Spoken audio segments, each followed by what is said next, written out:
Alhamdulillahi wa qafa wa salatu wa salamu ala sayyidina Muhammadin Mustafa wa ala alihi wa ashabihi wa mawala amma ba'd. Yang kami hormati, Allah muliakan orang tua kami ya, Umi beserta Abi beserta keluarga besar Pondok Pesantren Baitul Quran insyaallah. Serta yang kami hormati, Allah muliakan yang masya Allah luar biasa ya. Bapak-bapak, ibu-ibu, majelis ta'lim cinta Al-Quran, masya Allah ya. Mudah-mudahan ya hadirnya kita di sini betul-betul ya berlandaskan dari rasa cinta kita kepada Al-Quran, insya Allah. Karena kalau kita cinta Al-Quran pasti cinta Rasul. Kalau kita cinta Rasul pasti cinta Allah Subhanahu wa Ta'ala. Terus kalau cinta suami bagaimana? Bu, Pak, cinta istri? Tetap cinta di antara kita berdua harus tetap terjalin mesra, insya Allah. Begitu juga tidak lupa kami muliakan daripada rekan-rekan seperjuangan para ustazah ya, yang alhamdulillah pada kesempatan di sore hari ini bisa bersama-sama hadir di tengah-tengah kita, yang mana beliau juga istilahnya mulai dari tadi pagi Bu sampai sore ini ya, istilahnya tadi pagi mengajar anak-anak kita ya, dan sore ini mengajar kita ya. Luar biasa waktu yang mereka luangkan untuk kita ya. Mudah-mudahan dibalas oleh Allah Subhanahu wa Ta'ala menjadi pahala yang melimpah, amin ya Allah ya Rabbal alamin insyaallah. Salawat beserta salam kita curahkan kepada Nabi kita Muhammad sallallahu alaihi wasallam, kepada keluarganya, para sahabatnya, dan mudah-mudahan sampai kepada kita selaku umatnya yang kelak di yaumil kiamah nanti kita mendapatkan syafaat daripada baginda Rasulullah sallallahu alaihi wasallam. Ibu-ibu, bapak-bapak yang dirahmati Allah Subhanahu wa Ta'ala, alhamdulillah biqadrillah biiznillah, dengan izin Allah kita masih bisa melangkahkan kaki kita dari tempat tinggal kita, dari rumah menuju ke sini. Kemudian kita meninggalkan rutinitas kita ya, yang mana rutinitas sore hari mungkin kalau dilihat dari sibuk tidak, pasti semuanya sibuk, betul. Apalagi ibu-ibu kesibukannya tiada tara gitu kan, hampir 24 jam seperti itu. Tapi ini merupakan istilahnya nikmat kesempatan yang Allah berikan kepada kita. Mudah-mudahan kesempatan ini kita jadikan menjadi amal ibadah buat kita, sehingga kita bisa memperbaiki ibadah kita. Kesempatan ini kita jadikan mudah-mudahan kita bisa terus beristiqomah ya, menghadiri majelis cinta Al-Quran insyaallah. Dan mudah-mudahan hadirnya kita di sini pada sore hari ini termasuk ke dalam hadis Rasulullah Sallallahu Alaihi Wasallam yang diriwayatkan oleh Imam Muslim yang dapat dari Abu Daud. Sebagaimana hadis Rasulullah Sallallahu Alaihi Wasallam, ma ijtama'a qaumun fi baitin min buyutillah, tidaklah satu kaum berkumpul, tidaklah ibu-ibu berkumpul, tidaklah bapak-bapak berkumpul ya, fi baitin min buyutillah, di satu rumah daripada rumah-rumahnya Allah, yaitu masjid ya. Di antara masjid-masjid yang ada, alhamdulillah kita kumpul di masjid ini ya. Wa yatadarasunahu bainahum, ini termasuk kita ini ya. Wa yatadarasu bainahum, dan saling mempelajari di antara kita. Artinya kita datang ke sini niat ta'lim, niat belajar, apalagi yang kita pelajari adalah Al-Quran. Masya Allah luar biasa Bu, karena tidak jarang kita temukan kita ibu-ibu, bapak-bapak menyempatkan waktu untuk belajar Al-Quran. Mohon maaf, karena mungkin dia sudah merasa yang penting sudah bisa baca gitu kan, sudah bisa baca ya, padahal kalau diteliti ya mungkin ada yang harus diperbaiki itu ya. Nah, dan kita termasuk ke dalamnya ini, illa nazalat alaihimus sakinah. Coba Bu, kita kumpul di masjid, di rumahnya Allah, kemudian di rumahnya Allah kita bukan menggosip ya, enggak kan, enggak ada, insyaallah enggak ada. Tetapi apa? Niat belajar. Belajar apa? Al-Quran. illa nazalat alaihi musakinah, kecuali malaikat akan turun kepada kita apa? Illa nazalat alaihi musakinah, kecuali akan turun kepada kita apa? Asakinah, rasa ketenangan. Rasa ketenangan. Coba Bu, kalau kita di rumah pada sore hari ini lihat anak kita pusing gitu kan, lihat apa namanya rumah belum beres, pusing ya. Tapi kita ditakdirkan Allah hadir di sini. Coba apa yang dirasakan? Tenang tidak Bu? Tenang tidak Bu? Tenang. Nah itu sudah menjadi apa namanya fadilah, termasuk fadilah kumpul kita belajar di sini. Selain daripada itu, wa ghasyiyatuhumur rahmah, dan Allah akan hujani kita dengan apa? Dengan rahmatnya Allah Subhanahu wa taala. Artinya apa? Kita hadir di sini sudah pasti dicatat oleh Allah Subhanahu wa taala menjadi pahala yang mudah-mudahan nanti di akhirat dapat kita petik hasilnya. Wa hafathumul malaikah, selain kita bersama-sama kumpul dengan saudara-saudari kita, kalau Allah takdirkan kita bisa melihat, kita ini sekarang lagi dipenuhi dengan malaikat-malaikatnya Allah. Masya Allah. Jadi malaikat itu ada yang tugasnya malaikat ada Bu, setiap harinya itu ada yang berkeliling. Pas menemukan satu majelis, di mana majelis itu diadakan kajian, diadakan zikir, diadakan belajar ilmu agama, ilmu Quran, maka yang lain yang tadi berkeliling itu memanggil, wahai teman-temanku para malaikat, sini, kemari. Apa yang kalian cari ada di sini. Masya Allah. Jadi berkumpul di sini. Kalau sudah berkumpul malaikat akan memintakan istighfar kita kepada Allah Subhanahu wa taala. Kemudian dan terakhir, wa dzakarahumullahu fi man indah. Dan terakhir nih, keistimewaan dari Allah akan menyebut nama kita. Contoh siapa? Siti binti Muhammad. Ada gak Siti? Gak ada ya? Ada? Ada. Alhamdulillah sebetulnya. Siti putranya siapa? Bapak Ujang. Ada Bapak Ujang? Ujang putranya siapa? Allah sebut, Allah banggakan, ini hambaku yang bernama Pulanah bin Pulan telah belajar Al-Quran. Saya bangga kepada mereka. Allah mengungkapkannya di depan para malaikat. Masya Allah. Bu, siapa yang tidak mau dibanggakan oleh Allah? Mau gak Bu? Mau gak Pak? Oleh karena itu mudah-mudahan kita semua diberi keistiqomahan oleh Allah Subhanahu wa taala insyaallah. Itu untuk pembuka biar kita lebih semangat lagi. Bahkan kalau bisa Bu, besok bawa saudara-saudara kita ya, teman-teman kita. Boleh gak Umi? Boleh ya? Boleh. Di grup ada yang bertanya, boleh gak saya bawa teman? Ya, cuma belum ada yang jawab ya. Mungkin ketua adminnya lagi sibuk gitu. Boleh. Bahkan kita punya gadis, bawa. Ada ustazah yang ganteng-ganteng yang belum nikah. Kan bisa jadi kita ustaz.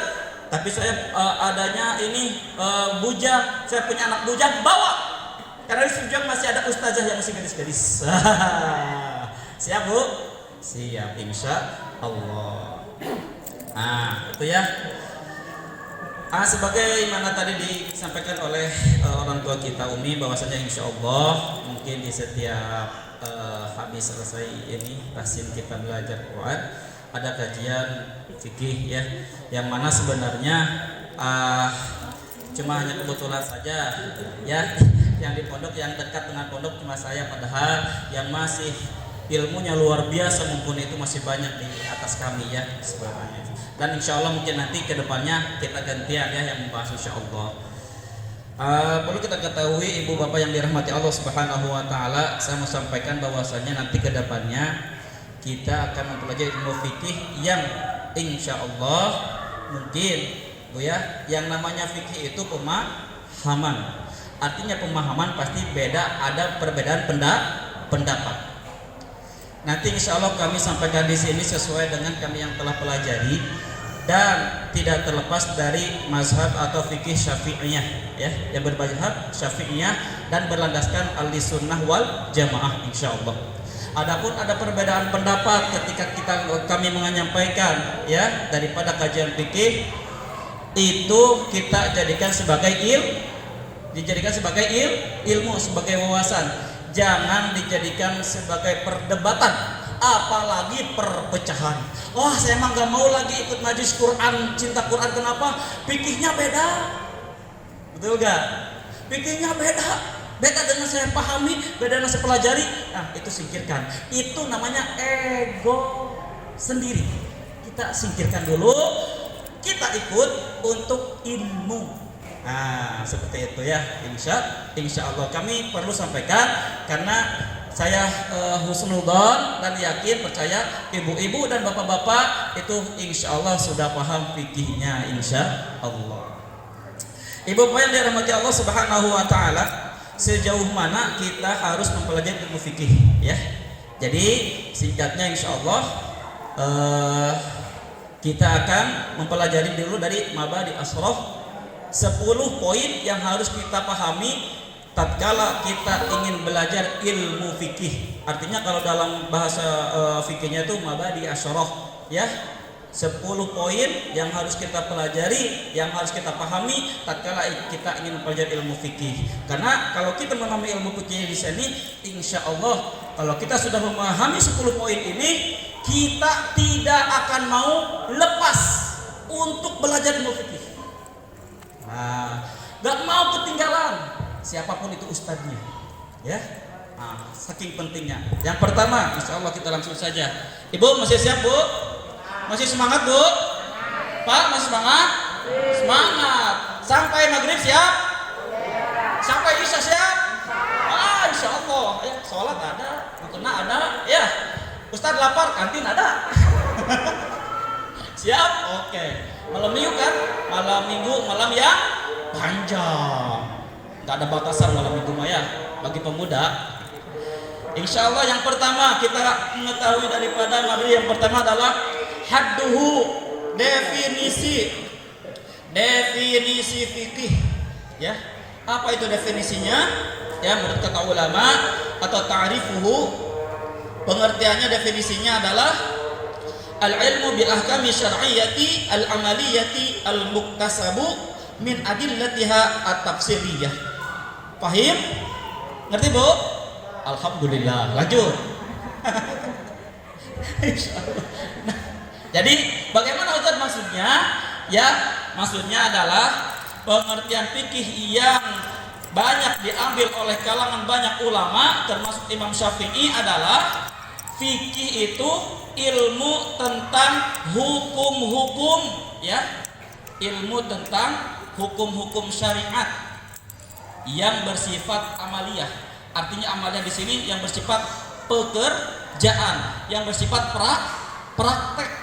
Jadi fikih ini larinya kepada praktek, Bu. Ya, fikih sholat, praktek sholat, fikih wudu, praktek wudu, fikih muamalah, hubungan sesama manusia baik jual beli maupun nikah, itu nanti. Nah, jadi istilahnya ilmu tentang hukum-hukum yang bersifat amaliyah atau pekerjaan yang diambil dari dalil-dalil yang terperinci itu, ya, daripada definisi fikih, ya, menurut kalangan ulama yang paling banyak ininya, dan termasuk Imam Syafi'i. Kemudian yang kedua, poin yang kedua adalah maudhu'uhu. Artinya apa maudhu'uhu? Objek kajian ilmu fikih. Siapa yang dituju? Ilmu fikih ini untuk siapa? Ya, kira-kira untuk siapa nih? Ada ilmu fikih, kira-kira untuk siapa tujuannya?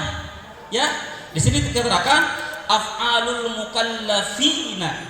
Ya, objek daripada kajian ilmu fikih adalah amal perbuatan seorang mukallaf. Amal perbuatan seorang mukallaf. Mukallaf itu apa? Siapa? Mukallaf itu kita, Bu, yang sudah jadi ibu-ibu. Kita, Pak, yang sudah jadi bapak. Artinya mukallaf itu orang yang sudah baligh, orang yang sudah dewasa, orang yang sudah dikenakan hukum wajib atas perintah Allah, hukum wajib menjauhi larangan Allah. Semua pahala dia yang tanggung, semua dosa yang dilakukan dia yang tanggung. Itu namanya mukallaf. Nah, jadi kita semua kira-kira sudah mukallaf atau belum, Bu? Hah? Kayaknya belum, Ibu nih. Walaupun sudah punya anak tapi kelihatan masih sweet spanten. Ya. Jadi itu. Jadi objeknya adalah orang-orang yang sudah mukallaf, termasuk kita pribadi. Artinya orang yang sudah dewasa, orang yang sudah masuk menjenjang usia tua. Nah, itu ya, masya Allah. Kemudian selanjutnya apalagi? Yang nomor 3, samratuhu. Apa itu samratuhu? Maksudnya apa manfaat kita belajar ilmu fikih? Nomor 3, manfaatnya belajar ilmu fikih. Yang pertama tadi apa, Bu? Pengertiannya. Yang kedua, objeknya. Yang ketiga, manfaatnya. Ya, di sini terangkan imtisalu awamirillah wa jinabu dawahi wa hiya haqiqatut taqwa wa biha tahsulu sa'adatud daraini. Intinya kajian ilmu fikih itu adalah mengetahui hukum syariat yang berlaku. Mengetahui hukum syariat yang berlaku. Setelah kita mengetahui hukum syariat, maka kita melaksanakan semua perintah Allah dan menjauhi semua larangan-larangan Allah. Bagaimana kita mau melaksanakan kewajiban kita kepada Allah kalau kita belum tahu hukumnya, betul gak? Dikiranya sholat fardu itu enggak wajib, biasa-biasa saja. Padahal hukumnya wajib. Dikiranya puasa Ramadan itu enggak wajib, padahal wajib. Zakat itu enggak wajib, padahal wajib. Taunya dari mana? Dari ilmu fikih.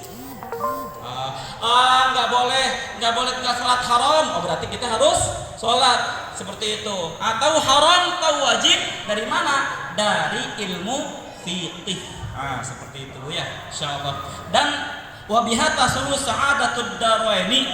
Dengan belajar ilmu fikih kita dapat melaksanakan perintah Allah, menjauhi larangan Allah, sehingga kita dapat kebahagiaan di dunia dan di akhirat. Amin ya Allah ya rabbal alamin.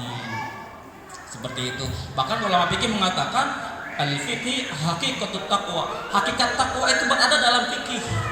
Seperti itu ya, insyaallah. Kemudian selanjutnya yang nomor berapa, Bu? Nomor 4. Ustaz cepat Ustaz, sudah jam 5:30 gak kuat pengen. Siap, kita kebut ya. Nomor 4, yang penting nulisnya siap cepat siap. Nomor 4, fadluhu, kelebihan ilmu fikih ya. Kelebihannya ilmu fikih adalah dalatil ayati wal hadis ala annahu afdalul ulum ba'da ilmu tauhid ya. Ilmu fikih itu kelebihannya adalah salah satu bidang ilmu yang sangat penting bagi seorang mukallaf. Bagaimana tidak ya? Di dalamnya membahas tentang hukum syariat dengan hukum fikih ya. Istilahnya kita tahu syarat wajibnya sholat, rukunnya sholat, syarat sahnya sholat, pembatalannya sholat, seperti itu ya. Maka itu kelebihannya ilmu fikih seperti itu. Bahkan ulama mengatakan afdalul ulum ba'da ilmi tauhid. Ilmu fikih itu afdal kedua daripada ilmu tauhid. Insyaallah tauhid kita sama ya kepada Allah Subhanahu wa taala. Ilmu yang kedua di bawah ilmu tauhid apa? Kata para ulama yaitu ilmu fikih. Itu. Kemudian yang nomor 5, kita terus aja Ustaz. Kebut aja Ustaz, siap ya. Karena Ustaz juga pengen selesai cepat. Jadi kita sama-sama. Yang kelima, nisbatuhu. Ya, nisbatuhu itu adalah hubungannya ilmu fikih dengan ilmu yang lain. Ada korelasinya hubungan, ya. Nisbatuhu, korelasi atau hubungan ilmu fikih dengan ilmu yang lainnya, ya. Yang tasibu ila ulumi syar'iyyah. Istilahnya ilmu fikih ini pasti ada hubungannya dengan ilmu, mohon maaf kita dikenal dengan ilmu tasawuf ya. Ilmu tasawuf itu ilmu kebatinan kita, ketauhidan kita kepada Allah Subhanahu wa taala harus seimbang dengan ilmu fikihnya ya, seperti itu. Istilahnya ada hubungannya dengan ilmu-ilmu yang lain. Kemudian nomor 6. Jadi hubungannya ilmu fikih yaitu berkesinambungan dengan ilmu-ilmu syariah yang lainnya, seperti itu. Nomor 6, wadi'uhu ya, wadi'uhu nomor 6. Penggagas ilmu fikih ya. Penggagas ilmu fikih itu siapa? Al-a'immatul mujtahidin ya. al-a'immah mujtahidin, ulama-ulama yang dikenal dengan mujtahid mutlak, ya. Banyak selain dari 4 mazhab, ya, seperti Imam Syafi'i, Imam Malik, Imam Hanafi dan Imam Hambali, banyak juga imam-imam yang sudah mendapat predikat mujtahid mutlak. Nah, itu ya. Kalau dibahas panjang, tapi ini saja ya, poinnya saja. Yang terpenting yang yang menjadi otoritas, yang menjadi mayoritas di hampir di seluruh dunia, ya, penggagas ilmu fikih yang banyak dianut oleh orang muslim, umat muslim adalah yang 4 tadi. Yang pertama Imam Abu Hanifah, ya. Yang pertama Imam Abu Hanifah, An-Nu'aim bin Sabit, ya. Kemudian yang kedua Abu Abdullah Malik bin Anas atau disebut dengan Imam Malik. Nah, itu. Yang ketiga Abu Abdullah Muhammad bin Idris Asy-Syafi'i atau dikenal dengan Imam Asy-Syafi'i. Yang keempat adalah Abu Abdullah Ahmad bin Hambal, ya, yang disebut dengan Imam Hambali. Nah, termasuk saya pribadi, Bu, saya adalah apa? Hambali, karena nama saya Abdul Aziz Hambali, ya. Ustaz, berarti Ustaz mazhabnya Hambali? Oh tidak, saya mazhabnya sama Syafi'i. Kenapa ngambil nama Hambali? Saya takzim kepada guru, dan gurunya Imam Hambali siapa? Imam Syafi'i. Nah, jadi takzim kepada guru Imam Syafi'i, maka ngambil nama muridnya yaitu Hambali. Selingan singkat, seperti itu ya. Yang ketujuh, lanjut. Nah, jadi bahkan dikenal dengan kuah. Bu, tahu kuah? Ustadz Hadi Hidayat kenal kan? Saya juga kuah. Ustadz Aziz Hambali. Gak mau kalah sama uahnya, tapi beda ilmunya jauh. Yang nomor 7, cepat Ustadz. Ini Ustadz malah melenceng kemana-mana. Oh siap. Nomor 7, apa poin ke-7? Ismuhu. Nama ilmu fikih, namanya, ya. Jadi selain daripada dikenal kata ilmu fikih, ada juga istilah lain seperti ilmu ahkami syariah, ilmu tentang hukum-hukum syariat, nama lainnya dari ilmu fikih. Atau ilmu halal wal haram, nama yang kedua ilmu tentang mengetahui halal dan haram. Selain dari ilmu fikih, nama-namanya ini kan. Kemudian au furu'uddin atau ilmu furu'uddin, artinya cabang-cabang agama. Itu Bu ya, insyaallah. Karena ilmu fikih ini sifatnya furu'iyah, bercabang, ya. Beda dengan usuluddin, pokok, yaitu tetap berakidah bertauhid yang sama. Itu semua ulama harus sepakat kalau usuluddin, karena itu tentang akidah. Kalau ilmu fikih namanya furu'uddin, cabang-cabang agama. Jadi kalau ada perbedaan pendapat itu harus kita wajari, nggak boleh kita jadikan perdebatan. Sekarang nomor 8, ya. Istimdaduhu. Apa itu nama istimdaduhu? Sumber ilmu fikih. Saya sampaikan, adapun sumber ilmu fikih menurut ahli sunnah wal jamaah, selain daripada 2 sumber pokok, ada tambahan lagi. Jadi 2 sumber ilmu fikih itu terbagi 2, sekunder, primer dan sekunder. Artinya primer apa? Ilmu yang diambil dari Al-Quran dan sunnah hadis Rasulullah Sallallahu Alaihi Wasallam.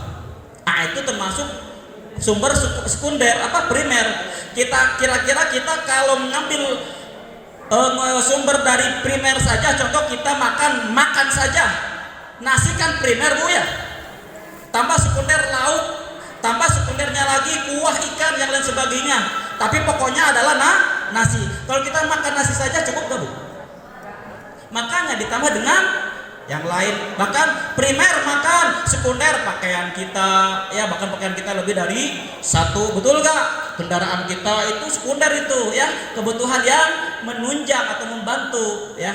Intinya makan, rumah, itu. Oke, siap. Terus Bu ya, itu nomor 8. Jadi istimbatnya itu sumber ilmu fikih itu berasal dari Al-Quran, As-Sunnah, hadis Rasulullah, ditambah dengan ijma dan kias para ulama. Ijma kesepakatan ulama dan kias para ulama itu menurut kami ahli sunnah wal jamaah. Ya, adapun nomor 9 adalah hukum syariat mempelajari. Bagaimana sekarang nomor hukumnya mempelajari ilmu fikih?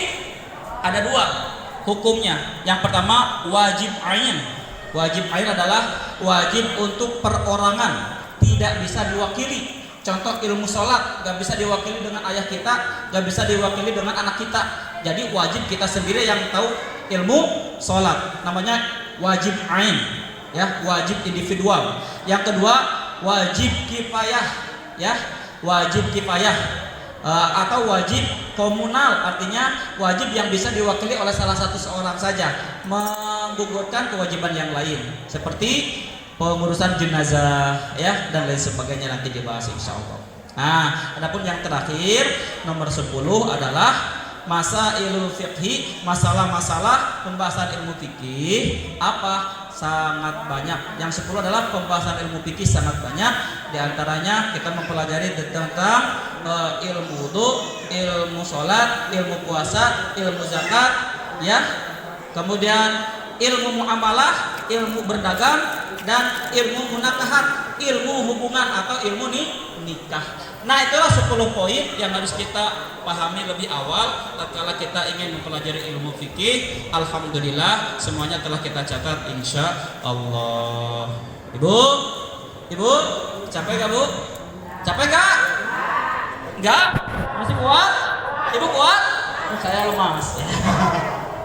Oke Bu, dikarenakan waktu sudah tidak mencukupi lagi, insya Allah mungkin minggu depan bisa lebih awal lagi kita datang, dan pastinya lebih awal lagi sehingga mungkin kajian bisa lebih banyak lagi waktunya insya Allah. Dari kami dicukupkan sekian, mohon maaf masih banyak salah dan kekurangannya, ya. Wassalamualaikum warahmatullahi wabarakatuh. Insya Allah minggu depannya Bu kita membahas tentang hukum-hukum syariat dalam Islam. Terima kasih sudah nonton. Jangan lupa like, subscribe, dan share ya.